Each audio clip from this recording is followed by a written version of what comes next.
So క్విక్గా let's look at the basics of ఈ రోగాలు ఎందుకు వస్తున్నాయి అనేదాన్ని we have to break down and understand.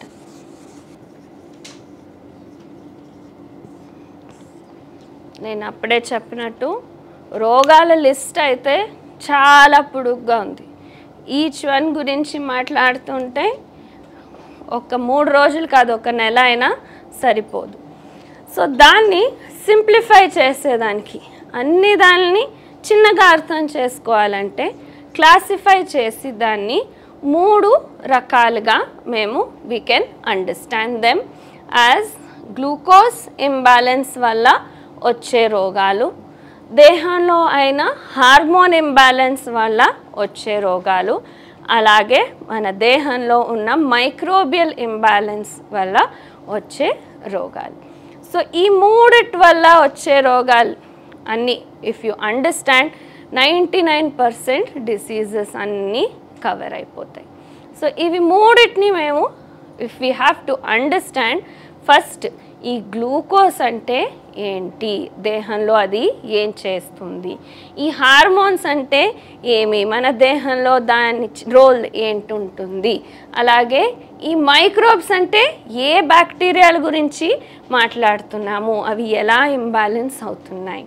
So దాన్నంతా డీటెయిల్గా అర్థం చేసుకొని ప్రాబ్లం మాత్రమే కాదు, సొల్యూషన్ మనకు ఇంకా ఇంపార్టెంట్, ఈ ఇంబ్యాలెన్స్ని కరెక్ట్ ఎలా చేసుకునేది, దేహంలో ఇవి బ్యాలెన్స్డ్గా ఉండేలాగా ఎలా చూసుకునేది అనేది the next topics for our discussion. So we will start with glucose imbalance.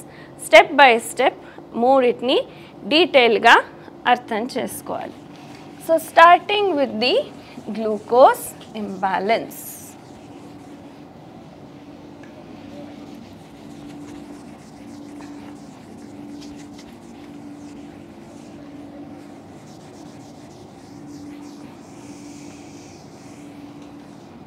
What I'm happy about, ఈరోజు ఇంట్రొడక్షన్లో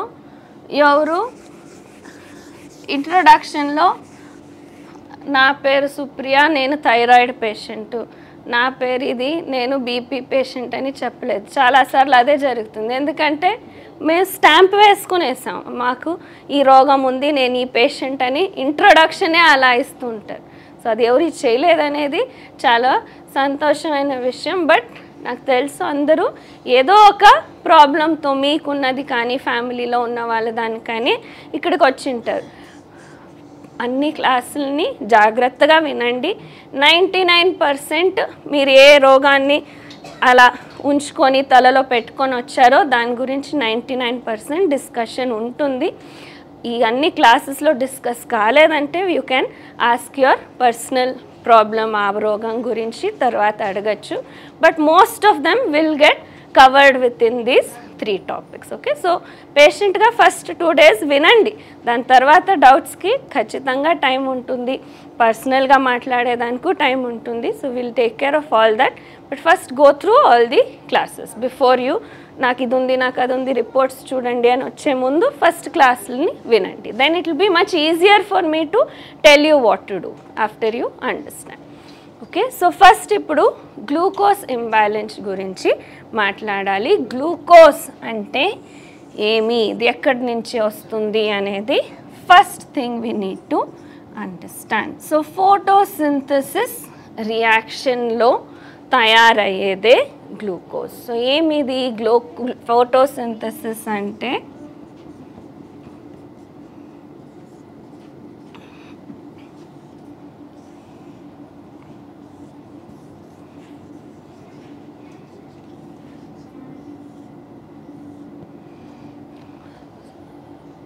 so within the green leaves, ఆకు లోపల జరిగే రియాక్షనే ఫోటోసింథసిస్ రియాక్షన్ అని పిలుస్తారు. ఫోటో అంటే ఏంటి, లైట్.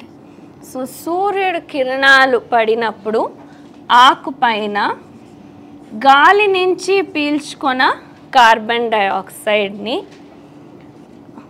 భూమి నుంచి పీల్చుకొన నీళ్ళని కలిపి ఇవి రెండింటిని ఏం తయారవుతుంది, C6H12O6 అలాగే ఆక్సిజన్ కూడా రిలీజ్ అవుతుంది. సో దీన్నే ఫోటోసింథసిస్ రియాక్షన్ అంటారు.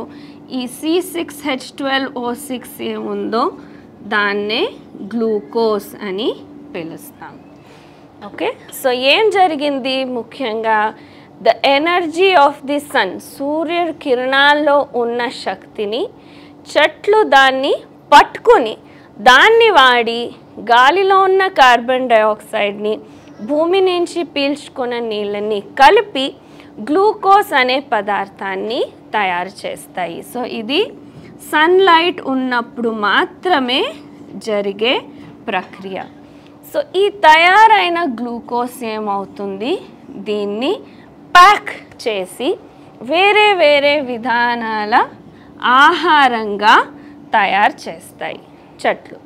సో డైరెక్ట్ సన్స్ ఎనర్జీని వీ కెనాట్ యూజ్. మేము వెళ్ళి ఇలా సూర్యుడిలో నించున్నా కూడా మన దేహంలో గ్లూకోజు తయారు కాదు.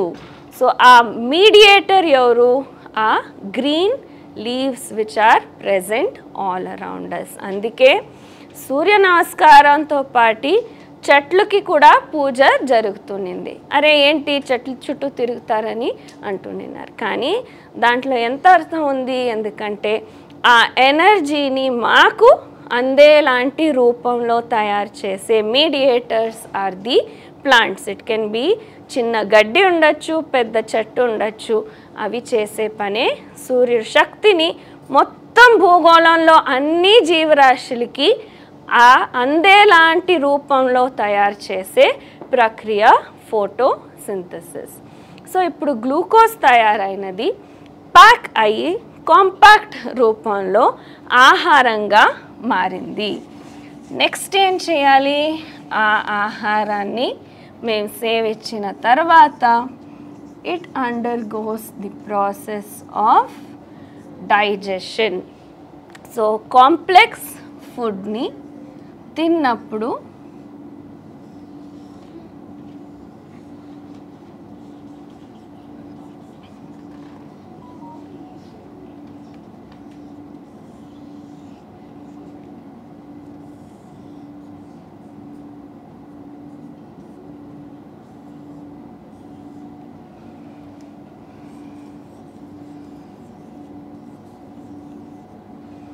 very rough representation of digestive system. Digestion process ఎక్కడ స్టార్ట్ అవుతుంది, మన నోట్లోనే సలైవాతో లాలాజలంతో ఆహారాన్ని బాగా నమిలి తిన్నప్పుడు డైజెషన్ మన మౌత్లోనే స్టార్ట్ అయ్యి నెక్స్ట్ ఎక్కడికి వస్తుంది, టు ది స్టమక్. సో పొట్టలో ఏముంటుంది, యాసిడ్, హైడ్రోక్లోరిక్ యాసిడ్ సెక్రీట్ అవుతుంది. స్టమక్లో ఏమవుతుంది, ఇక్కడ బ్లాక్ అవుతుంది, ఇక్కడ బ్లాక్ అవుతుంది. మీరు తిన్న తర్వాత ఇవి రెండు క్లోజ్ అయ్యి బాగా లోపల మిక్సీ లాగా యాసిడ్తో ఫుడ్ చర్న్ అవుతుంది, మిక్సీ తిప్పినట్టు బాగా కలిసిపోతుంది. సో అప్పుడేమవుతుంది, ఆ యాసిడ్ ఆ డిఫికల్ట్ కాంప్లెక్స్ పదార్థాలని బ్రేక్ డౌన్ చేసి ఈజీ టు డైజెస్ట్గా తయారు చేస్తుంది. స్టమక్ నుంచి ఎక్కడికి వస్తుంది, నెక్స్ట్ స్మాల్ ఇంటెస్టైన్ లోపలికి ఆహారం వస్తుంది. సో స్మాల్ ఇంటెస్టైన్ లివర్ నుంచి కొన్ని ఎంజైమ్స్ వస్తాయి, అలాగే ప్యాంక్రియాస్ నుంచి ఎంజైమ్స్ వస్తాయి. సొంతం ఇంటెస్టైన్ కూడా ఎంజైమ్స్ని ప్రొడ్యూస్ చేస్తుంది. మూడు కలిపి తిన్న ఆహారాన్ని చిన్న చిన్నగా బ్రేక్ డౌన్ చేసి కొనాలో ఏమవుతుంది, చిన్న మాలిక్యూల్స్ ఆఫ్ పోషకాంశాలు లైక్ గ్లూకోజ్ మీ రక్తం లోపలికి పీల్చుకుంటారు. So after the food gets digested in the intestine, smallest size పార్టికల్స్గా డైజెషన్ జరిగిన తర్వాత అది ఇంటెస్టైన్లో నుంచి రక్తం లోపలికి పీల్చుకునే ప్రక్రియ జరుగుతుంది. సో గ్లూకోజ్ అనే మాలిక్యూల్ C6H12O6 ఏదైతే ఫోటోసింథసిస్ ద్వారా తయారైందో డైజెషన్ జరిగిన తర్వాత రక్తానికి అది పీల్చుకునేది జరిగింది. రక్తం పని ఏంటి? It is a circulatory fluid. అంటే ఏంటి? ప్రతి క్షణము మీ దేహంలో బాగా సర్క్యులేట్ అయ్యే తిరిగేదే రక్తం పని. సో రక్తం ఎప్పుడైతే సర్క్యులేట్ అవుతుందో దాంతోపాటి మీరు పీల్చుకున్న పోషకాంశాలన్నీ కూడా మీ దేహంలో ప్రతి ఒక్క చోటికి అందించే పని రక్తానిది.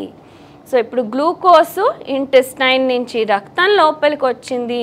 We are following the glucose. రక్తంతో అది సర్క్యులేట్ అయ్యి ప్రతి ఒక్క లివింగ్ సెల్కి వచ్చి నించుంది. ఏమి? Glucose. We are following glucose. Glucose బ్లడ్తో పాటు సర్క్యులేట్ అయ్యి మీ ప్రతి ఒక్క లివింగ్ సెల్కి అక్కడికి అందించింది రక్తం. కానీ అక్కడేమైంది?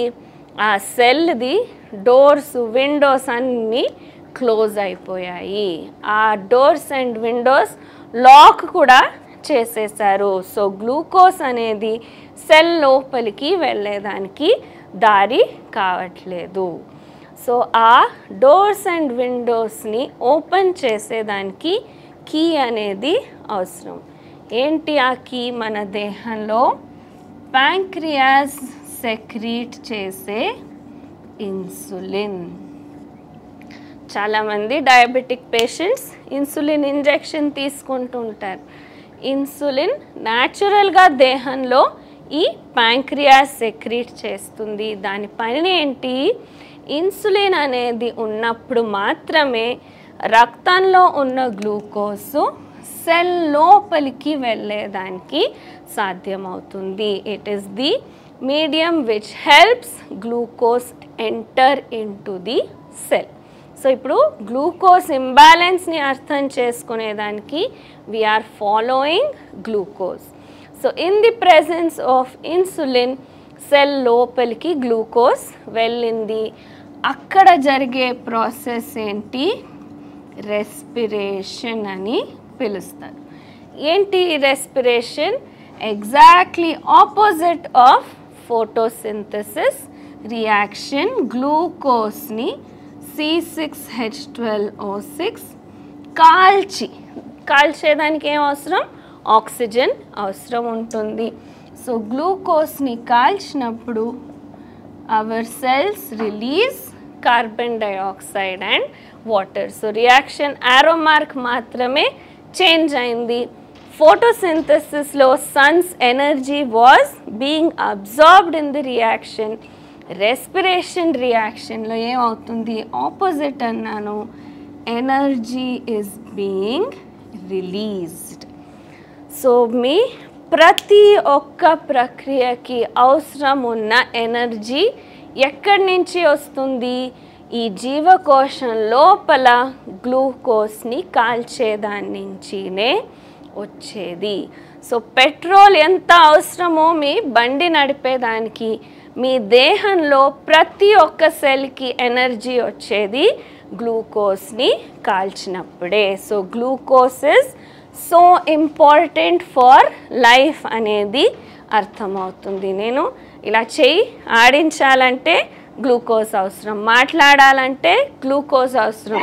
ఈవెన్ టు స్లీప్, మీరు పడుకున్నప్పుడు కూడా మీ బ్రెయిన్లో కొన్ని సెల్స్ యాక్టివ్ ఉంటాయి, మీ బ్రీదింగ్ జరుగుతూ ఉంటుంది, హార్ట్ బీట్ ఉంటుంది, అవన్నిటికీ ఎనర్జీ అవసరము. ఆ ఎనర్జీ ఎక్కడి నుంచి వచ్చింది? గ్లూకోజ్ని కాల్చేదాని నుంచి వచ్చింది. సో గ్లూకోజ్ అనేది అంత అవసరమైన పదార్థం. అది లేదంటే ఎప్పుడైనా వాంతులు బేదులు అయితే ఏమవుతుంది? డాక్టర్ దగ్గర వెళ్తే ఏం చేస్తారు?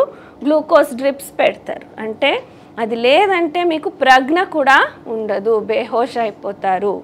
సో అంత అవసరమైన గ్లూకోజ్ని కూడా దేహంలో ఎక్కువ అయితే ఇంబ్యాలెన్స్ అంటారు, రోగానికి అది దారి చేస్తుంది.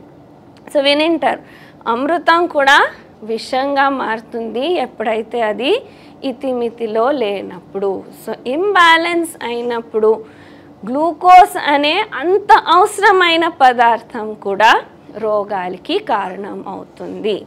అది ఎలా?